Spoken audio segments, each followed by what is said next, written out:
catching even more. One guy that's just in the group chat. Yes, it's an audience of one. That's me. Yeah. I saw this really funny video. Or It's the like one this guy group where chat. it's a skit where he There's an sees entire people, like, sophomore group chat, and it's been like there's been like 4 discussions on it. Max. That's kind of sad. Yeah. Okay, so we're cresting into 6-1. And yes, cresting. And chapter 6 is irrational and complex numbers. That's totally irrational. It starts off fairly easy because we're talking about radicals. Is our goal. If you have it begins by talking about roots and radicals, but so chapter 6 talks about complex numbers. Complex numbers actually are made up of imaginary, which we use the word imaginary, but they're actually used in real world applications, so it's not really imaginary. If you think you have an imaginary friend, then you might think it exists, but everybody else knows it doesn't. Yeah. So imaginary numbers actually exist. So that's the poor terminology that it says imaginary, because they actually do exist and they're used. But for most of our purposes of what we do, and like when you're doing construction and different things like that, or whatever you're using your numbers for at the bank, or you're not going to come across imaginary numbers. They'd be like, oh no, that's a mathematical illegal thing, which is the square root of a negative. But they actually do exist. So complex numbers are in this form a plus bi. Okay, that's a complex number. In an imaginary portion, you would have something like 5 plus 7i, which we'll talk about in the latter part of chapter 6, where the I comes from. So actually, this isn't part of 6.1 technically. The real portion would be something like 7 plus 0i.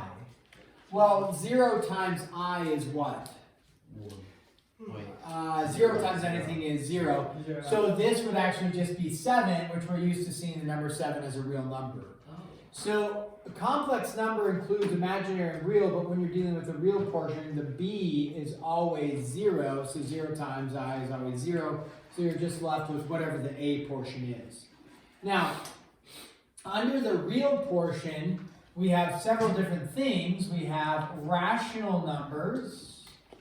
And rational numbers are made up of, if you recall, they're made up of, Repeating. No, well yes, but they're made up of natural, whole, integers, right? And then everything else that rational numbers include, which are your like fractions and things like that. So when we think rational, think ratio. Ratio, we think fraction. And a whole number like 7, that is a fraction, we just don't write it in fraction form, right? 7 over 1. So rational numbers, and then Mish, you mentioned something about a rational number. A rational number, there's 2 things about it. It terminates, right? Or it repeats. Okay, so this is all review for real numbers. When we've talked about that, you've probably in pre-algebra talked about this. Okay, so then we also have irrational numbers. So rational includes all this. The irrational, I'm going to box off the imaginary portion here. Irrational, those ones are things like pi, square root of 7, negative square root of 3, the square root of 117.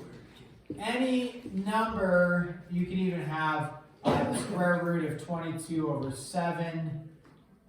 Anything that includes a radical that isn't a perfect square or a perfect cube. And these ones, the 2 things about them is they don't terminate, right? They don't term and they don't repeat. So again, all review. I'm not going to spend a lot of time going into what a whole number is, what an integer is. If you don't know that at that point, you can look it up, hopefully. But just a quick review. So irrational, they don't terminate, they don't repeat. So today, we're going to talk about roots of real numbers. Roots are usually when we're referring to taking the square root or the cube root or the 5th root. So roots of real numbers. In that, we need to review something about taking the square roots of numbers. So 6-1 is roots of reals. Okay, so let's start with this dialogue. If I have y, let's go with x squared is equal to 49, and I wanted to know what x is equal to, you could either guess and check, or you could take the what of both sides. The square root. To get rid of the squared, you take the square root, and when you take the square root, it's critical that you say X equals negative and positive. negative and positive 7. Because if you take the original and you plug it back in, yeah, 7 squared is 49, but also negative 7 squared is also 49, so both work for you. The positive answer, positive 7, or positive root 49, that's called your principal root. I won't test you on that, but your book might talk about, hey, what's the principal root? Principal means positive. If you forget that, that's okay. All right, without a calculator for these, we are going to simplify, and let's just jettison it up here. We'll do several and then call it quits. So like number 1, we have the square root of 64. Number 2, easy, he says. Wait, you're looking for the principal? You're just looking for the answer. Oh. And 100 times harder.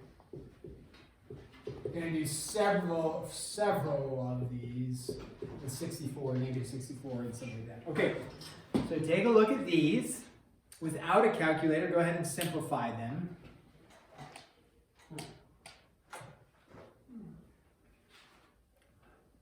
Tate, do you want to come up front with your, because you don't have your glasses with you? Sure. Will that help you take notes, or? No? I don't think you'll ever take notes. You want to stay in the back? Ross does a lot, man. Oh wow, he's banished you. Yeah. Well, you can come up front. He sits with Dawson. Is it just Dawson? Mom. I usually sit up there. It's just a lot of people are gone, so Yeah, Ethan and I usually sit up there, but Oh, we're spreading out. I'm just spreading out today. okay. Do you want to swap places with Ethan permanently? Yeah, I can. Okay, we'll come on up front, and Ethan, you can sit in the back. Okay. You've been swapped. Like forever? Well, till the end of this test, yeah. Because Tate wants to see the board at least. He didn't know that, but we just announced it. Dude, those, We can sense the vibe. those sparkling waters are so good if you drink them fast enough. 'Cause, like, you don't notice like the taste of sparkling water if you drink it. You just taste the grapefruit. Yeah. Does that have a sour aftertaste? Yeah, it's great. Yeah, it's got the grapefruit aftertaste. I'm looking for my red maca. I'll get a black one instead. Okay, I believe it's maca. The maca. Okay, number one. We've just begun. Isn't that the song? Number 1, we've just begun. Those greater ninjas are right. You know the 10 Commandments song? Number 2's the golden rule. No, I haven't. Wow. Yes, I've heard that one. I think they used to like sing it here years ago, like in the elementary. Yeah, it was like part of the elementary program. But some like skit they did. You're crazy. Okay, that's fine. I'm crazy. Here we go. So look at number 1. Do not say plus or minus 8 because they are just asking for the positive. They are not. If you're solving, you don't know, so you put both. If you do know, which you do, it's the positive. What is the square root of 64? 8. Negative is on the outside, so it's a negative square root of 64, so it'd be negative 8. The square root of a negative 64, where the negative is underneath, No solution. this is non-real. Oh. Now, eventually, like in 6-7, we'll identify that it is actually 8i, where I is imaginary, but I is actually used. So, but we just call it imaginary. Okay, so If the negative is underneath the square root, because what times what gives you a negative? Two different numbers, right? Two different real numbers. And the square root is asking what number multiplied by itself. So a negative 8 times a positive 8, those are two different numbers. It doesn't work for our real number system. The cube root of 64 is 4. Okay? Now, we don't deal with tons of cube roots, but they give you these ones without a calculator, should be simplified. What's the cube root of a negative 64? Negative 4. Because remember, you can have a negative 4 times a negative 4 times a negative 4 to give you a negative 64. So when you have an odd index is the 3, then you have the radical, and then you have the radicand. When you have an odd index radical, you can have a negative underneath. It is no problem. Okay, let's go ahead and take a look at, and if you end up using your calculators for some of these, you will not be marked wrong. You can do that, it's no problem. But let's go ahead and look at the, what number are we on? 6? The square root of 5 squared, and then the square root of negative 5 squared, and then the 8, the cube root of negative 5 cubed, like that, and then number 9, we'll squeeze down here, it's the cube root of negative 5 cubed. Okay. Oh. Well, let's start with square root of 5 squared, the first one, or number 6. 5. You can think of it as, the square root and the square cancel. You can think of it that way. The other thing is to say 5 squared is 25. The square root of 25 is 5. Pretty straightforward there. All right. What's the square root of negative 5 squared? 5. Good. I'm glad we answered that incorrectly. Because Also negative. okay, negative 5 squared, if I just ask what's negative 5 squared, this is, back to our Algebra 1 days, negative 25. What? Because it's different than this, right? Whether you remember this or not, if the negative is not in the parentheses, the negative is not getting squared, all that's getting squared is the 5. This is essentially the same thing as saying a negative 1 times 5 squared. We just don't write the negative 1. So the parentheses make it positive versus non-parentheses, it stays a negative.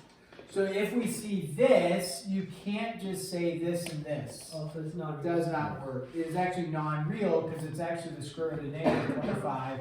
So non-real again. Now if it had parentheses around it, it would be a positive 25, which would just be 5 in that case. But you look at number 8, if we have a odd index, a cube root, does the negative mess us up at all? No. So this would just be negative 5, no problem. Again, does the cube root of the negative mess us up? No, because this is still a negative 125. This was a negative 125. And the cube root of that is also going to be negative 5. The mish. If you're cube rooting something, will you always not have to write positive or negative? Because you would already know if it was negative. Oh, if you had something like x cubed is equal to 64, and you took the cube root. In this case, you would always know that the answer is positive. Okay. Because if you said, oh, it's plus or minus 4, the issue is when you plug in a negative 4, a negative 4 cubed like that, what's a negative 4 cubed? It's negative 64, which isn't equal to 64. Gotcha. So when you're doing the cube root, you not do plus or minus, you do whatever this is. If this is positive, the answer is positive. And I guess that's what any Odd index, yep. And then any even index, you would do the square root. Okay, I think we're tracking with some of this stuff. Let's do one like this with a variable in there, the square root of a to the 6th power.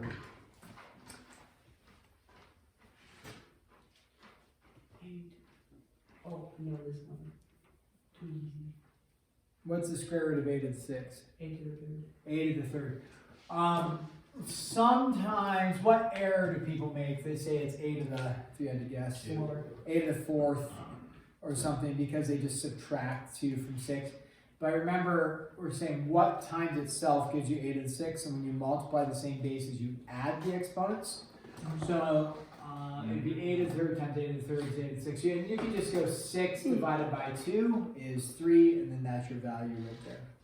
All right, let's do a couple of solving problems. And we've done these ones numerous times. The key is, in this case, remember to, whenever you take the square root of something, you need to do plus or minus. And so isolate your not your radical, your variable, and then take the square root. So to isolate the variable, you divide by 9. Then you take the square root, and don't forget to say plus or minus. Yeah. Because the square root of 4 is 2, the square root of 9 is 3, and it's always plus or minus. Because when you plug in, again, when you plug a negative back in and it gets squared, it turns into a positive. So it could be both on that. I don't know. Nice note, Steve. I didn't ask, but okay. Let me redirect us to one last problem. And I'll put, I don't know if it's the last problem. Let me do this though. The book, and we talked about this in Algebra 1, but I didn't make it a requirement. I still won't make it a requirement in here, but I want to show you the book is going to have some answers. And if you get to calculus and you take and you're working with some of the formulas, you're like, well, where did they get the absolute value from? Well, it came from this. And so if we say, what's the square root of x squared? I think most of us would just say it's x, right? We circle it. Well, the book is going to say this. It's actually equal to the absolute value of x. So I'm not going to mark you wrong if you just put x. That's fine. The book is going to say absolute value of x, and that is formally the correct answer. And the reason for that is if I put the, like a negative 4 squared, like that, we know that a negative 4 squared, before you take the square root, if you simplify the inside, what's negative 4 squared give you? 16. Positive 16. The square root of 16 is 4. So we know the value, the answer should be 4. But over here, if we did it the other method, which is, think of it as the square root and the square cancel, you would just say, the answer is negative 4, which isn't true. Right? The answer is 4. So that's why, to eliminate any confusion, we go with, it's actually just the absolute value of whatever the base is. And the absolute value of negative 4 would be 4. Okay? So on this, since we don't know what x is, what if x was negative 4? What if it was negative 9? Well, to make sure that it ends up being a positive, you just put an absolute value on it. And if you don't do the absolute value, I'm not going to mark you wrong. Tracking? Yeah. Kind of? Sort of? A little bit. I'm looking at it. You're looking at it. Okay, we are going to... Let me do one last one.